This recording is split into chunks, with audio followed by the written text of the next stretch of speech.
Good evening friends. जैसे कि मैंने अपनी पहली क्लास में आप लोगों को बुक से कराया था प्राचीन भारत के बारे में, तो वो सिर्फ मैंने आपको बुक को तरीका, जो बुक का तरीका होता है पढ़ने का, सिर्फ वो बताने के लिए कराया था। ठीक है, कि कैसे बुक को पढ़ते हैं, क्या क्या करना चाहिए, क्या तरीका बुक को पढ़ने का होता है और कैसे हम क्वेश्चंस बना सकते हैं और कैसे हम याद कर सकते हैं, ये बताने के लिए मैंने आपको बुक से पढ़ाया था। लेकिन अब मैं जो भी आपको कराऊंगी लिख करके ही कराऊंगी, क्योंकि मैंने आपको कल भी बताया था कि मैं आपको अपने खुद के नोट्स प्रोवाइड कराऊंगी। ठीक है, मैं अपने हाथों से लिख करके एक एक चीज़ आपको क्लियर करूंगी, सब कुछ आपको लिख करके बताऊंगी। ज़्यादा से ज़्यादा कोशिश मेरी यही रहेगी कि मैं आपको क्लास के ज़रिए ही सब कुछ याद करा सकूं। ठीक है, अब मैं आपका ज़्यादा टाइम वेस्ट नहीं करूंगी, जैसे कि मैंने अपनी पहली वीडियो में भी आपको बताया था, मैं आपका टाइम वेस्ट नहीं करूँगी। चलो हम चलते हैं अपने टॉपिक्स पर। हमारा टॉपिक चल रहा था प्राचीन भारत। प्राचीन भारत में भी हमारा टॉपिक था प्राचीन भारतीय इतिहास के स्रोत। प्राचीन भारतीय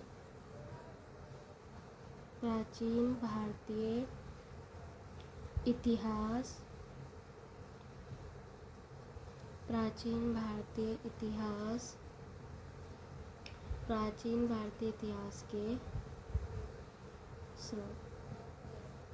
प्राचीन भारतीय इतिहास के स्रोत। प्राचीन भारतीय इतिहास के स्रोत। प्राचीन भारतीय इतिहास के स्रोत। ठीक है, ये हमारा टॉपिक था। इसमें मैंने आपको बताया था प्राचीन भारतीय इतिहास के कितने स्रोत हैं। मैंने आपको कल भी बताया था, बताओ दोस्तों कितने स्रोत हैं।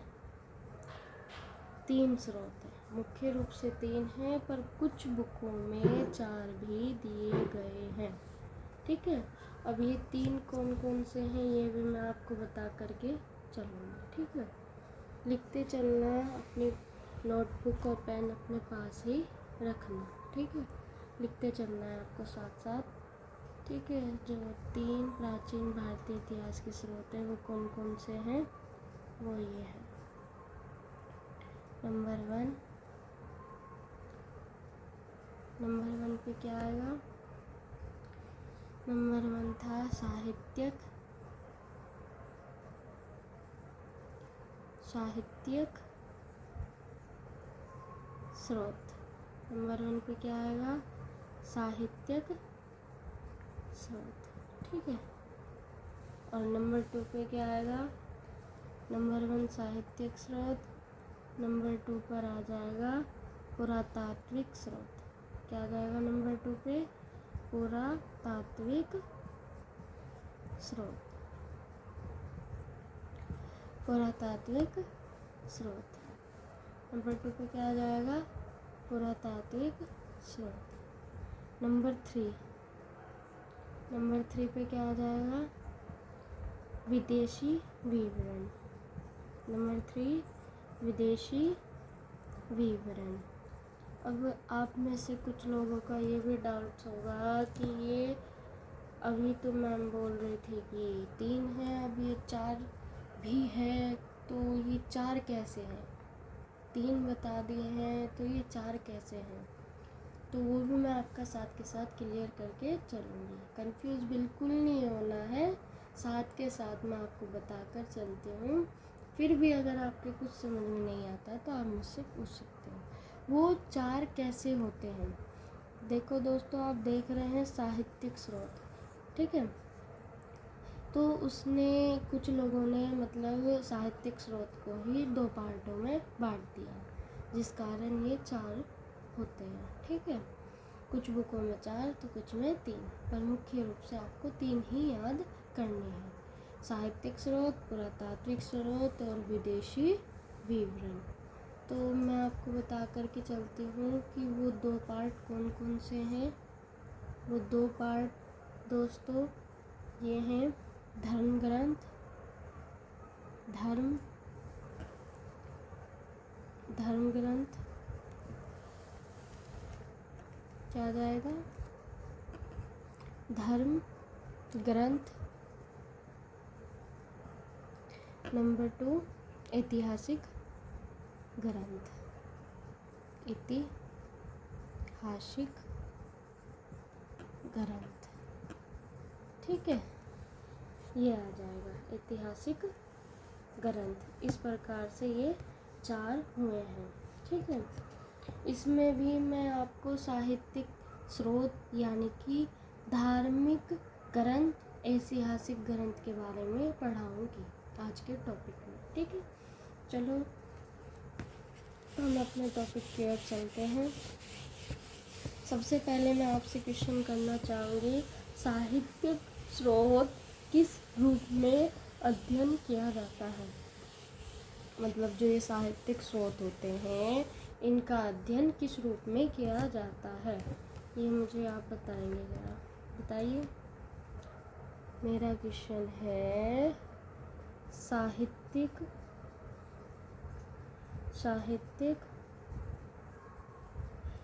स्रोत का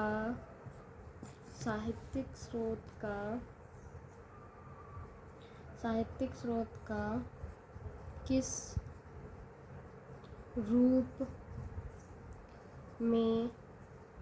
रूप में अध्ययन किया जाता है?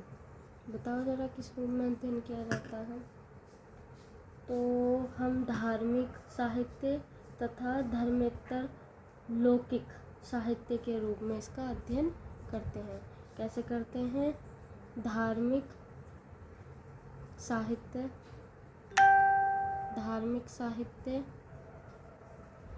तथा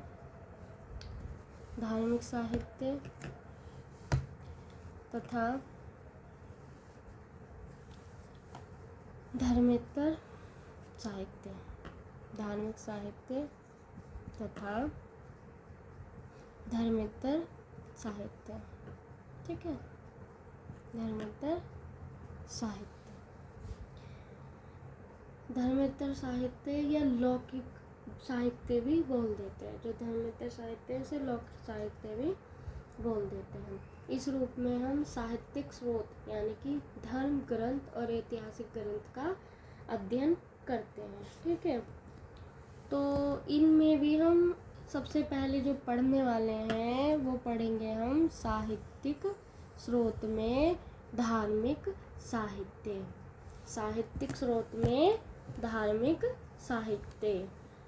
साहित्य जब हमारा कंप्लीट हो जाएगा, उसके बाद हम शुरू करेंगे धर्मेतर साहित्य या फिर लौकिक साहित्य। तो चलो दोस्तों, मेरे साथ पढ़ने की कोशिश करना। धार्मिक साहित्य, सबसे पहला क्या था हमारा? धार्मिक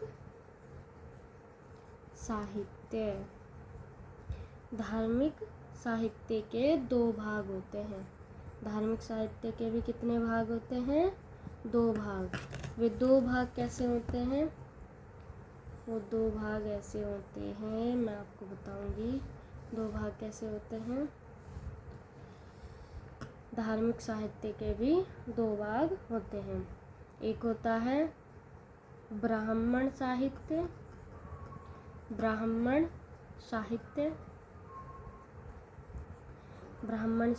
दूसरा होता है ब्राह्मणेतर साहित्य।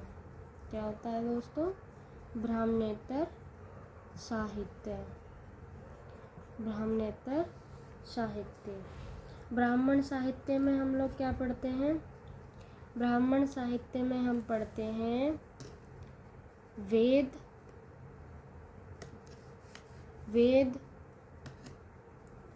उपनिषद,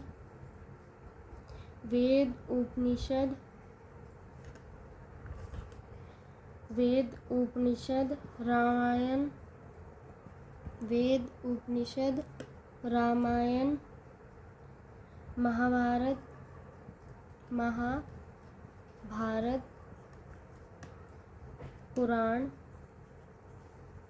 पुराण आदि। आदि। ठीक है। और जो ये हमारा ब्राह्मणेतर साहित्य है, इसमें हम क्या पढ़ते हैं? ब्राह्मणेतर साहित्य में हम पढ़ते हैं जैन एवं बौद्ध। ब्राह्मणेतर साहित्य में हम क्या पढ़ते हैं? जैन एवं बौद्ध। ठीक है, जैन एवं बौद्ध। अब इस पूरे का हम एक बार रिवीजन मारेंगे। ठीक है, रिवीजन करेंगे। हमने सबसे पहले क्या पढ़ा था? हमने पढ़ा था प्राचीन भारत। प्राचीन भारत के स्रोत हमारा टॉपिक था। प्राचीन भारत के स्रोत हमने 3 पढ़े थे: साहित्यिक स्रोत, पुरातात्विक स्रोत, विदेशी विवरण। कुछ जगहों पे 4 दिए जाते हैं।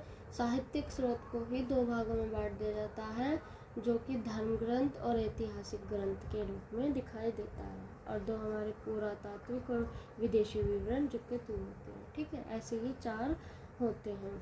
तो हम साहित्यिक स्रोत को सबसे पहले पढ़ते हैं, यानी कि धर्म ग्रंथ और ऐतिहासिक ग्रंथ के बारे में हम सबसे पहले पढ़ेंगे। तो मैंने सबसे पहले आपको बताया था साहित्यिक स्रोत का किस रूप में अध्ययन किया जाता है। साहित्यिक जो स्रोत होता है उसका किस रूप में अध्ययन किया जाता है? उसका किया जाता है धार्मिक साहित्य तथा धर्मेतर साहित्य या लौकिक साहित्य के रूप में अध्ययन किया जाता है। लौकिक साहित्य के रूप में अध्ययन किया जाता है। उसके बाद हम पढ़ते हैं धार्मिक साहित्य। जो हमारा इसमें धार्मिक साहित्य और धर्मेतर साहित्य, लौकिक साहित्य था, इसका एक पार्ट है धार्मिक साहित्य। धार्मिक साहित्य के 2 भाग होते हैं। कितने भाग बताए हैं धार्मिक साहित्य के? मैंने 2 भाग। धार्मिक साहित्य के 2 भाग होते हैं: ब्राह्मण साहित्य और ब्राह्मणेतर साहित्य। ब्राह्मण साहित्य और ब्राह्मणेतर साहित्य। ब्राह्मण साहित्य में भी हम वेद, उपनिषद, रामायण, महाभारत, पुराण आदि के बारे में पढ़ते हैं। ब्राह्मण साहित्य में हम क्या पढ़ते हैं? वेद, उपनिषद, रामायण, महाभारत, पुराण के बारे में हम पढ़ते हैं। ब्राह्मणेतर साहित्य में हम जैन और बौद्ध के बारे में पढ़ेंगे। ठीक है दोस्तों, ये मैंने अभी तक आपको कराया है। अब इसमें से भी मैं सबसे पहले जो लेकर चलूँगी वो मैं लेके चलूँगी वेद। ठीक है, सबसे पहले हम क्या पूरा करेंगे? अपना वेद। एक एक चीज़ मैं आपको बिल्कुल क्लियर करते हुए चलूँगी। सब चीज़ें मैं बिल्कुल क्लियर करूँगी। कुछ भी अगर आपका डाउट है तो आप मुझे कमेंट सेक्शन में बता सकते हैं। ठीक है दोस्तों, मेरे पास थोड़े सोर्स कम है, मतलब कुछ भी साधन नहीं है, फिर भी मैं किसी तरह एडजस्ट करके आपको पढ़ा लूँ। ठीक है, चलो चलते हैं। सबसे पहले हमारा टॉपिक क्या रहेगा? वेद। क्या रहेगा? वेद। सबसे पहले हम पढ़ेंगे वेद के बारे में। ठीक है, भारत का सर्व प्राचीन धर्म ग्रंथ क्या होता है? चलो बताओ। भारत का सर्व प्राचीन धर्म ग्रंथ। भारत का सर्व प्राचीन धर्म ग्रंथ क्या है? भारत का सर्व प्राचीन धर्म ग्रंथ क्या है? क्या है दोस्तों? वेद। भारत का सर्व प्राचीन धर्म ग्रंथ क्या है? वेद। भारत का सर्व प्राचीन धर्म ग्रंथ क्या है? वेद। वेद के संकलनकर्ता कौन थे बताओ ज़रा? मैंने कल की वीडियो में भी आपको बताया था। वेद के संकलनकर्ता बताओ कौन थे? वेद के संकलनकर्ता थे महर्षि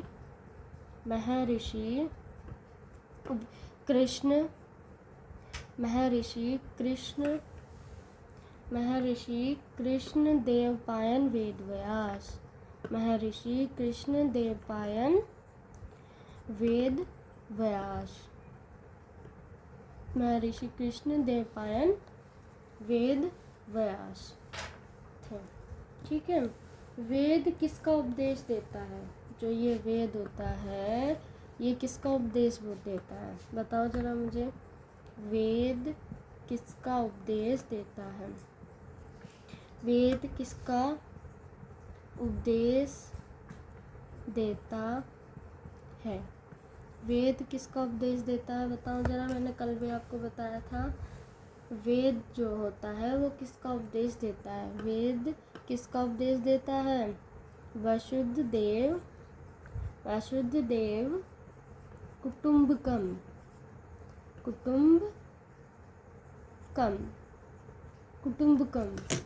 वसुदेव कुटुम्बकम का उपदेश देता है। वेद किसका उपदेश देता है? वसुदेव कुटुम्बकम का उपदेश देता है। ठीक है, वसुदेव कुटुम्बकम का उपदेश देता है। भारतीय परंपरा में वेदों को क्या मान्यता है, मतलब क्या मानते हैं, क्या मानते हैं बताओ जरा मुझे, बताओ। भारतीय परंपरा वेदों को क्या मानती है? भारतीय परंपरा वेदों को क्या मानती है? बताओ जरा। मैंने आपको बताया था भारतीय परंपरा वेदों को क्या मानती है? नित्य तथा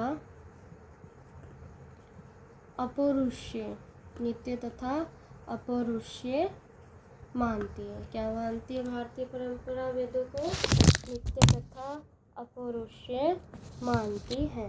नित्य तथा अपौरुषेय मानती है। क्या मानती है? नित्य तथा अपौरुषेय मानती है। ठीक है, नित्य तथा अपौरुषेय मानती है।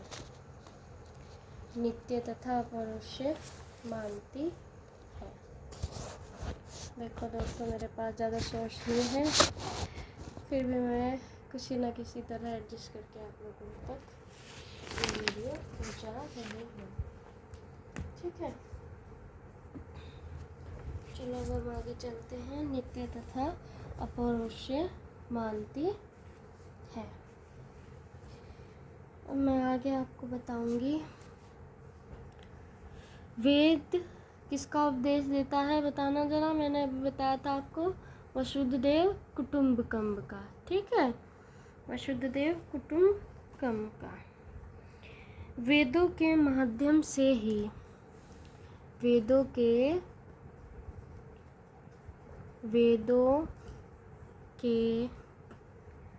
माध्यम से ही, वेदों के माध्यम से ही हमें वैदिक आर्यों के विषय में पर्याप्त जानकारी प्राप्त होती है। वैदिक आर्यों के विषय में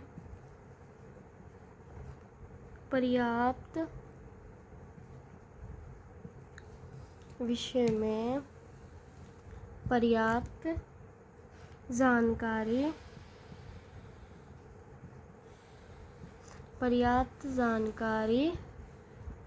क्या होती है? प्राप्त होती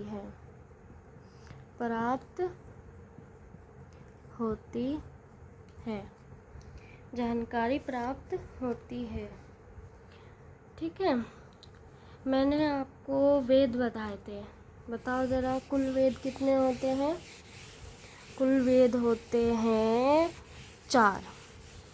कुल वेद कितने होते हैं? 4। कुल वेद कितने होते हैं? 4। कौन कौन से होते हैं 4 वेद, बताओ ज़रा मुझे। Number 1 Rigveda, number 2 Yajurveda, number 3 Samaveda, number 4 Atharvaveda. 4 Veda होते हैं, ऋग्वेद, यजुर्वेद, सामवेद, अथर्ववेद। तो सबसे पहले मैं आपको इसमें से ऋग्वेद के बारे में आज कराऊंगी, ठीक है। इन चारों वेदों को, जो ये 4 वेद होते हैं, ऋग्वेद, यजुर्वेद, सामवेद, अथर्ववेद, इन्हें क्या कहते हैं, इनके सम्मिलित रूप को क्या कहते हैं हम? चारों वेदों के सम्मिलित रूप को, चारों वेदों के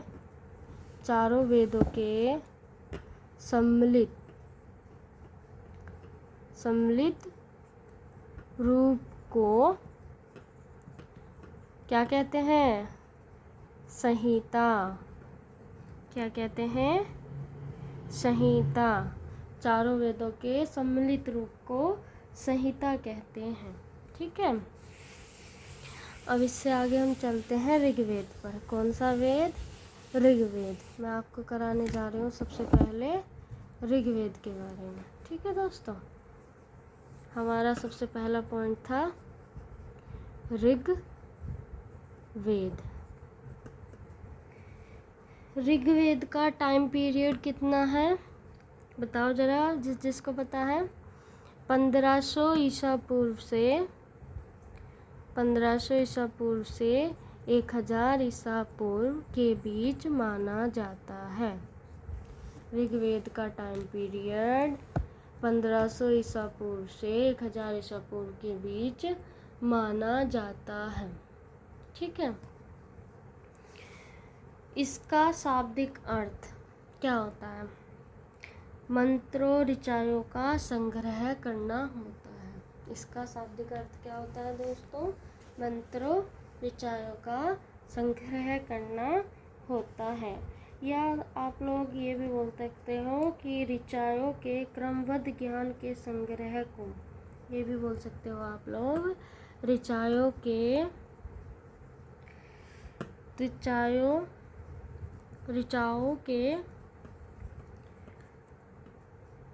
क्रमबद्ध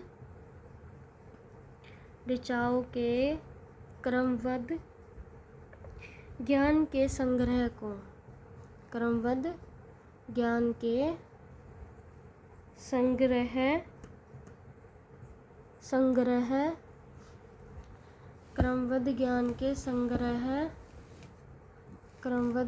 संग्रह को ऋग्वेद कहते हैं। क्या कहते हैं? ऋग्वेद कहते हैं। ऋग्वेद कहते हैं। क्या कहते हैं? ऋग्वेद कहते हैं। क्या कहते हैं दोस्तों? ऋग्वेद कहते हैं। सबसे प्राचीन ग्रंथ ऋग्वेद को ही कहा जाता है। सबसे प्राचीन ग्रंथ ऋग्वेद को ही कहते हैं। सबसे प्राचीन ग्रंथ किसे कहते हैं? ऋग्वेद को ही कहते हैं। इसके अधिकतर मंत्र में क्या होता है? किसके लिए प्रयोग करते हैं इसके मंत्रों का हम? इसके अधिकतर मंत्रों का हम प्रयोग करते हैं देवताओं के आह्वान और देव स्तुति के लिए। देवताओं के आह्वान और देव स्तुति के लिए हम इनके मंत्रों का प्रयोग करते हैं, ठीक है। इसके अधिकतर मंत्र देवताओं के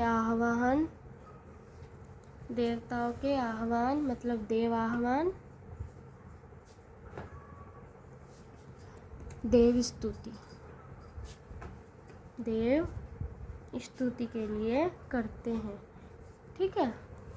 देव स्तुति के लिए करते हैं। ऋग्वेद के कुल मंडल कितने होते हैं? मैंने आपको बताया था ऋग्वेद में कुल मंडल कितने होते हैं, बताओ जरा। ऋग्वेद में कुल मंडल 10 होते हैं। ऋग्वेद में सूक्त कितने होते हैं? ऋग्वेद में 10,028 सूक्त होते हैं।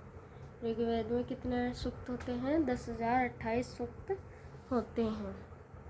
ऋग्वेद में ऋचाएँ कितनी होती है? कुल ऋचाएँ देखो दोस्तों, ऋचाएँ अलग अलग बुकों में अलग अलग दी गई हैं, ठीक है। कुछ बुकों में ये दी गई है 10,462, कुछ बुकों में दी गई है 10,580 और कुछ बुकों में दी गई है 10,532। कितनी? 10,532 दी गई है, ठीक है दोस्तों। तो इसमें कंफ्यूज नहीं होना है कि मैम ने तो बताया था 10,462 है, पर कहीं कहीं पे ये 10,580 है, तो कहीं ये 10,532 है। तो इसमें बिल्कुल भी कंफ्यूज आपको नहीं होना है, ठीक है। ये क्योंकि अलग अलग बुकों में अलग अलग दी जाती हैं। ऋग्वेद को जो ऋग्वेद के पढ़ने वाले ऋषि होते हैं, मतलब कि ऋग्वेद के ऋचायों के पढ़ने वाले ऋषि होते हैं, उन्हें क्या कहते हैं? क्या कहते हैं? ऋग्वेद के ऋचायों के पढ़ने वाले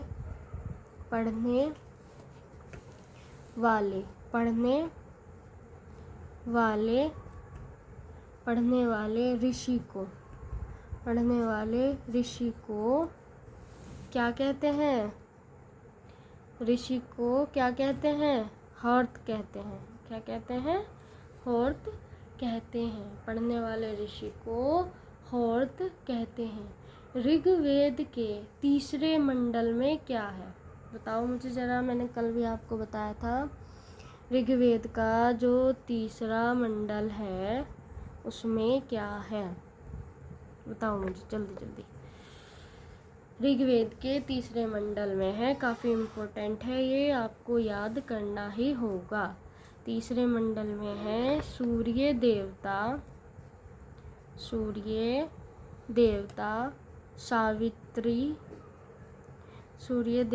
सावित्री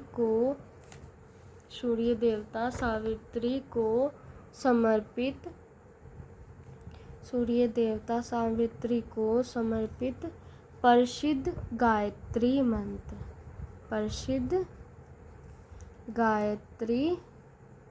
मंत्र। क्या है दोस्तों? प्रसिद्ध गायत्री मंत्र, ठीक है। ऋग्वेद के तीसरे मंडल में क्या है? प्रसिद्ध गायत्री मंत्र, सूर्य देवता को समर्पित प्रसिद्ध गायत्री मंत्र है ऋग्वेद के तीसरे मंडल में। ये जो ऋग्वेद का तीसरा मंडल है, सूर्य देवता सावित्री को समर्पित प्रसिद्ध गायत्री मंत्र, ये किसके द्वारा रचित है?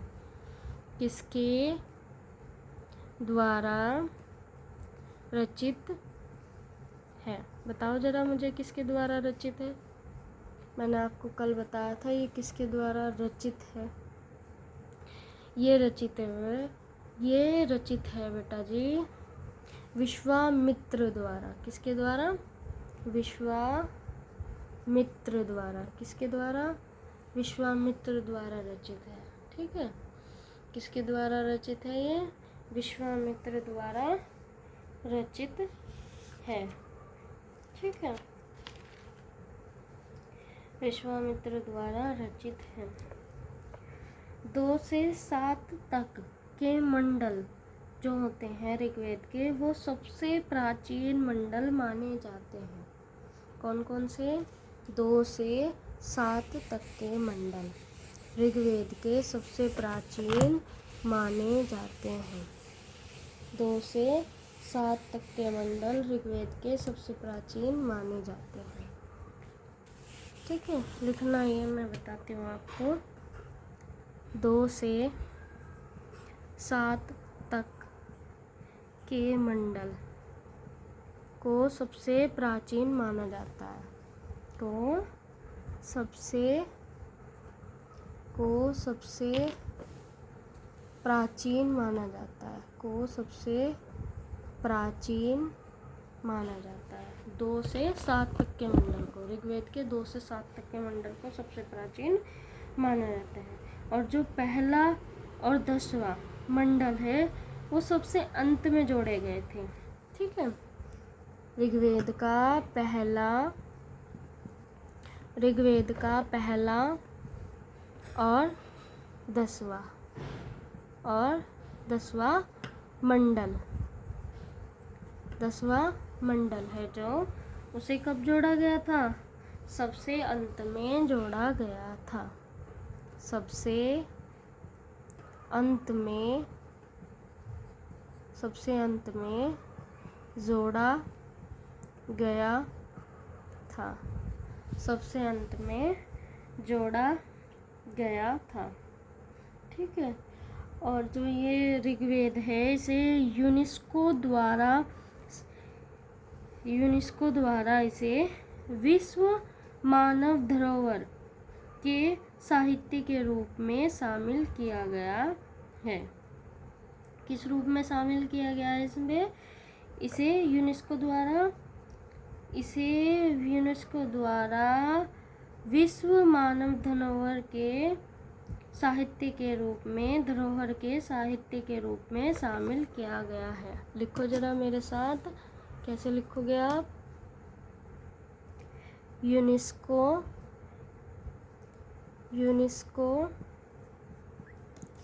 द्वारा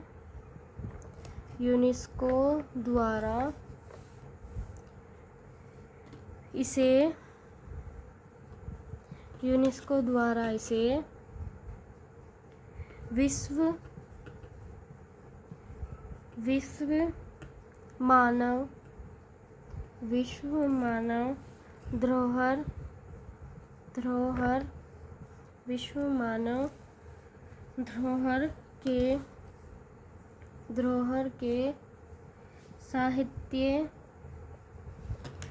के रूप में शामिल किया गया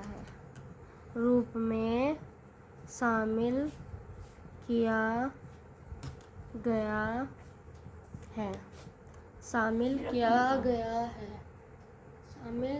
गया है। ठीक है, क्यों शामिल किया गया है इसे?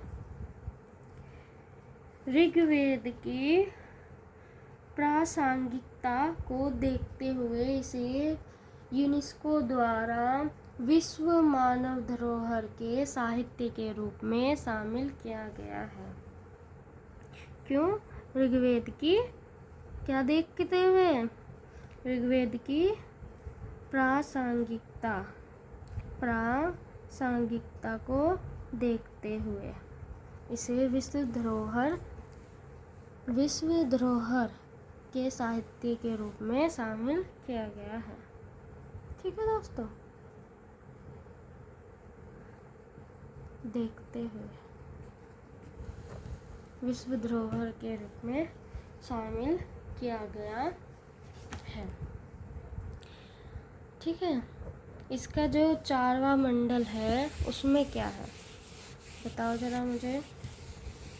4वें मंडल को बहुत कम लोग जानते होंगे, क्योंकि इतना ज़्यादा कोई पढ़ता नहीं है, डीपली इतना ज़्यादा कोई पढ़ता नहीं है। सोचते हैं पेपर में तो आता नहीं है, क्या करना है, पर लेकिन पेपर का, एग्जामिनर का कुछ नहीं पता, आयोग का कुछ नहीं पता कि कब क्या बनाकर दे दे। फिर भी आप लोग एक बार नज़र इसमें ज़रूर निकालना। ऋग्वेद के 4वां जो मंडल होता है उसमें क्या है? ऋग्वेद के 4वें मंडल में क्या है? कृषि के बारे में वर्णन किया गया है। ठीक है, ऋग्वेद के 4वें मंडल में किसका वर्णन किया गया है? कृषि के बारे में वर्णन किया गया है। और इसमें ही बताया गया है कि भारत का पहला कृषि इंजीनियर कौन था। किसमें? ऋग्वेद के 4थे मंडल में भारत का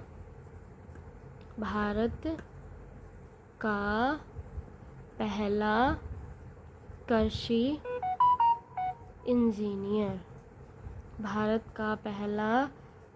इंजीनियर इसी में बताया गया है। कौन था? मैं बताती हूँ आपको। भारत का पहला कृषि इंजीनियर कौन था? पर्थुवेन्यू, पर्थुवेन्यू पुरुष, पर्थुवेन्यू पुरुष के बारे में पता चलता है, पता चलता है। पर्थुवेन्यू पुरुष के बारे में पता चलता है। ठीक है, ये कृषि के पहले इंजीनियर थे। ठीक है, भारत का पहला कृषि इंजीनियर था। ठीक है, इसके बारे में पता चलता है, पता चलता है। अब मैं आपको इसके बारे में थोड़ा सा और बताऊंगी। प्रथम बार वर्ण का उल्लेख पुरुष सूक्त में मिलता है। अब आप लोग सोच रहे होंगे ये पुरुष सूक्त क्या है। वैसे मैंने आपको कल बताया था पुरुष सूक्त के बारे में भी, पर मैं आज भी बताती हूँ ये पुरुष सूक्त है क्या। ठीक है, मैंने आपको कल भी बताया था वैसे पुरुष सूक्त के बारे में, पर मैं आज भी बताती हूँ। ऋग्वेद के जो 10वां मंडल है, ऋग्वेद का कौन सा मंडल? 10वां मंडल। ठीक है, इसमें वर्णित है पुरुष सूक्त। चातुर्वर्णीय समाज की कल्पना का आदि स्रोत ऋग्वेद के 10वें मंडल में वर्णित पुरुष सूक्त है। अब आप लोग ये सोच रहे होंगे कि सुना सुना सा लग रहा है, अगर आप लोगों ने मेरी पहली वीडियो देखी होगी तो। ठीक है, पुरुष सूक्त, पुरुष सूक्त के बारे में उल्लेख मिलता है। ठीक है, पहली बार वर्ण शब्द का उल्लेख भी इसी में हुआ था। ठीक है, पहली बार वर्ण शब्द का उल्लेख भी इसी में मिलता है। ठीक है, चलो दोस्तों, काफ़ी लंबा वीडियो हो जाएगा। आज मैं आपको 10वें मंडल तक ही रखती हूँ।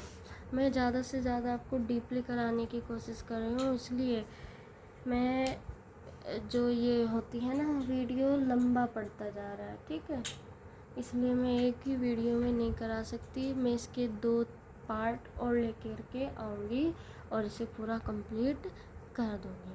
ठीक है, वीडियो को देखना ज़रूर, आप लोगों को पसंद आएगा। स्टार्टिंग में ही हम किसी चीज़ को जज नहीं कर सकते, सुनकर ही हम किसी चीज़ को जज नहीं कर सकते। मेरा मानना यही है, आप लोग पहले वीडियोस को देखो। वीडियोस को देखने के बाद आप एक बार अपनी अपनी बुक से जाके पढ़ो, उसके बाद आपको बेनिफिट पता चलेगा। जिस टाइम पर आप एग्ज़ाम हॉल में बैठोगे और आपके माइंड में मेरी क्लासेस घूमेंगी, तब आपको पता चलेगा कि हाँ मैंने सही बोला था या नहीं बोला था। ठीक है, बाकी मेरी वीडियो देखने के लिए थैंक यू सो मच। आगे भी ऐसे ही वीडियो देखते रहना and like, share and comment जरूर करना।